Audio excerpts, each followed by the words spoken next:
6th over 6 பாலுக்கு நான் 9 அடிச்சா வின்னு. சிவா அந்த ஓவர் போடுறதுக்காக வந்திருக்காரு.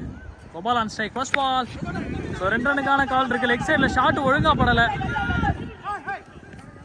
பேட்ஸ்மேனை நிற்க சொல்கிறாங்க. Single run. Wide ball.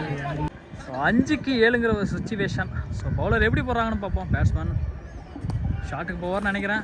So miss பண்ணிருக்காங்க. சூப்பராக போட்டிருக்காரு. பேட்ஸ்மேனை வச்சு ஓடிருக்காங்க. 4 பாலுக்கு 7 run. Full toss ball miss பண்ணிருக்காங்க. ஐயோ கேட்சை மிஸ் பண்ணிருக்காங்க. சார் நான் மிஸ் பண்ணேன்னு சொன்னது என்னன்னா டைமிங்கை மிஸ் பண்ணிருந்தாரு பவுலரு. பால் அப்படியே கையில் வந்து உருவிட்டு வந்துருச்சு. இன்னும் 3 பாலுக்கு 3 ரன் அடிச்சா மேட்ச். பால் டு பால் தான் இருக்கு. கேட்ச், சரியான கேட்ச். இந்த கேட்ச்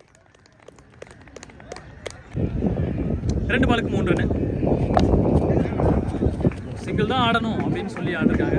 இந்த மேட்ச் எப்படியா ட்ராப் பண்ணணும் அப்படின்னு நினச்சி தான் ஆடிட்டு இருக்காங்க. ஃபர்ஸ்ட் ஒன் பால். ஸோ 1 அடிச்சா சூப்பர் ஓவர். 2 அடிச்சா மேட்ச் வின்னு. ஷாட் ஸ்ட்ரைட்ல ஃபீல்டிங் இல்லை. Match win by JCC.